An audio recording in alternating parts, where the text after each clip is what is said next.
नमस्कार। आज 28 मई 2022 है और उत्तराखंड में इस समय तीर्थ यात्रा और अन्य यात्राएं अपने चरम पर हैं। 2 वर्षों के कोविड के प्रकोप के बाद पहली बार यात्राएं नियमित रूप से चल रही हैं और इसमें नेशनल हाईवे की सड़कों का बहुत ही इम्पोर्टेंट रोल है।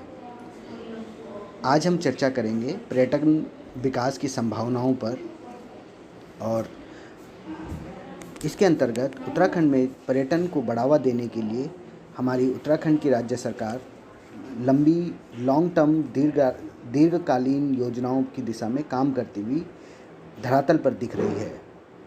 निश्चित तौर पे यह एक बहुत ही अच्छी सोच है और जैसा कि उम्मीद की जा रही थी कि डबल इंजन की सरकार यानी केंद्र में मोदी सरकार और राज्य में धामी सरकार ईमानदारी से इन प्रयासों को आगे बढ़ा रही है। इस आशंका को सिरे से खारिज नहीं किया जा सकता है कि पर्यटन को लेकर हमारी उत्तराखंड राज्य सरकार का अभी तक जो दृष्टिकोण रहा है उसमें कई सारे सवालों के खड़ा होना स्वाभाविक है,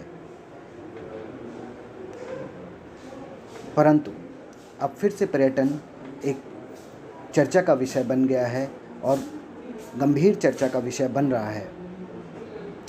हमारी राज्य सरकार पर्यटन को लेकर न केवल अति उत्साहित है बल्कि इस दिशा में गंभीरता के साथ आगे बढ़ने का इरादा भी जाहिर कर रही है।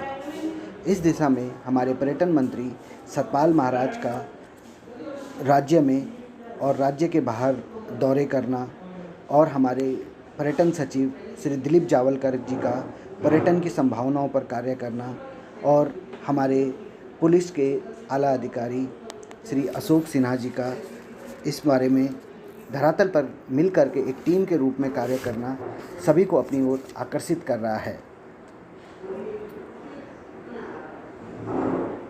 इसमें कोई शक नहीं कि पर्यटन के हिसाब से उत्तराखंड में बहुत सारी संभावनाएं हैं, जिसमें सबसे पहली संभावना तीर्थाटन की है, जिसमें हम 4 धामों की यात्रा करते हैं: बद्रीनाथ, केदारनाथ, गंगोत्री और यमुनोत्री। यह अपने आप में सबसे बड़ा आकर्षण है। इसके अलावा साहसिक पर्यटन के लिए देश विदेश से लोग उत्तराखंड आना पसंद कर रहे हैं। इस दिशा में ऋषिकेश में रिवर राफ्टिंग और बंजी जंपिंग में वहाँ के युवाओं द्वारा किया जा रहा कार्य काबिले तारीफ़ है। उत्तराखंड की सुरम्य वादियाँ पर्यटक को हमेशा अपनी ओर आकर्षित करती रही हैं। इसी का नतीजा है कि उत्तराखंड पिछले कुछ सालों से wellness tourism, eco tourism, wildlife tourism, agro tourism, aromatic tourism और अब बॉर्डर टूरिज़्म के लिए भी पर्यटकों के बीच में अपनी उत्सुकता बढ़ा रहा है। स्थिति यह है कि अब पूरे साल पर्यटकों की आवाजाही रहने लगी है। यही पर्यटक पिछले कुछ वर्षों तक सिर्फ 3 से 4 महीने साल में उत्तराखंड आया करते थे और इसे कहा जाता था 90 दिन का टूरिज़्म। अब यही टूरिज़्म 90 दिन से बढ़ कर के 365 दिन का होने लगा है। इन सब में माननीय मंत्री श्री नितिन गडकरी जी और नरेंद्र मोदी जी द्वारा नेशनल हाईवे की डेवलपमेंट का इम्पोर्टेंट रोल अदा किया जा रहा है। अच्छी बात यह है कि राज्य सरकार इन परिस्थितियों को अच्छे से समझ रही है और पर्यटन विकास की योजनाओं का ताना बाना इनके इर्द गिर्द बुन रही है। इसमें स्थानीय युवकों, महिलाओं, होटल मैनेजमेंट के इंस्टीट्यूट्स, टूरिज़्म इंस्टीट्यूट्स का साथ मिलकर चलना और साथ मिलकर आगे बढ़ना दिख रहा है। उत्तराखंड देवभूमि में हेलीकॉप्टर सेवाओं के विस्तार को भी इससे जोड़कर देखा जा सकता है। हम सभी जानते हैं कि केंद्र द्वारा उत्तराखंड में उड़ान योजना चलाई जा रही है, जिसके अंतर्गत हमारे उत्तराखंड प्रदेश में 31 नए हेलीपैड बनाए जा रहे हैं। हम सभी जानते हैं कि हमारे उत्तराखंड में 51 यानी कि 51 हेलीपैड पहले से ही मौजूद हैं और 51 में 31 और हेलीपैड बनने के बाद 82 यानी कि 82 हेलीपैड शुरू हो जाएंगे। हालांकि अभी भी प्रदेश के भीतर हवाई सेवाएं कुछ ही सीमित स्थानों पर चल रही हैं, लेकिन अगले 1 से 2 वर्षों में इनका दायरा बहुत तेज़ी से बढ़ेगा और उड़ान योजना के तहत 6 शहरों के लिए अभी हेली सुविधाएं सरकार द्वारा उपलब्ध कराई जा रही हैं, जिनमें टिहरी, चिन्यालीसौड़, गौचर, श्रीनगर और भी स्थान इसके अंतर्गत आ गए हैं। तीर्थाटन के स्तर लिहाज से देखें तो केदारनाथ और हेमकुंड साहिब के लिए ही हेली सेवाएं अभी संचालित हो रही हैं। नए हेलीपैड बनने के बाद प्रदेश में हवाई सेवाओं का विस्तार मिलेगा।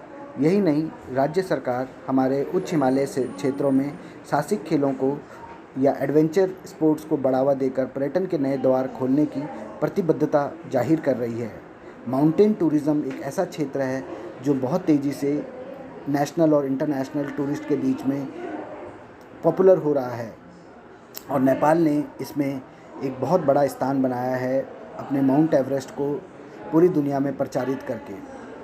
सरकार की मंशा में कोई खोट अभी तक तो नज़र नहीं आता है, किंतु यह समझना बहुत ज़रूरी है कि टूरिज़्म एक इंटीग्रेटेड एक्टिविटी है जिसमें PWD, सड़कों का, रेलवे का, एग्रीकल्चर का, होम स्टे का, टूरिज़्म डिपार्टमेंट का, पुलिस प्रशासन का, सभी का सहयोग चाहिए होता है। उत्तराखंड में टूरिज़्म के रूप में जो हमें संपदा मिली है वो उत्तराखंड के हर घर को न सिर्फ रोज़गार दे सकता है बल्कि स्वरोज़गार देकर लाखों रुपए कमाने के मौका देता है। राज्य गठन होने के बाद अब तक पर्यटन विकास को लेकर जितनी भी सरकारों के स्तर पर हुई हैं, उनका क्रियान्वयन उस रूप में होता अभी तक नहीं दिख रहा है। लेकिन उम्मीद है कि राज्य सरकार अपनी पिछली गलतियों से सीख लेगी, सबक लेगी और इंटीग्रेटेड टूरिज़्म पॉलिसी को बनाएगी और उसको धरातल में लेके आएगी, जिससे उत्तराखंड के युवाओं को, महिलाओं को उत्तराखंड में ही विभिन्न प्रकार के रोज़गार और स्वरोज़गार के मॉडल मिलें और उत्तराखंड आने वाला हर पर्यटक यहाँ से अच्छी और बढ़िया यादें लेकर वापस जाए। धन्यवाद।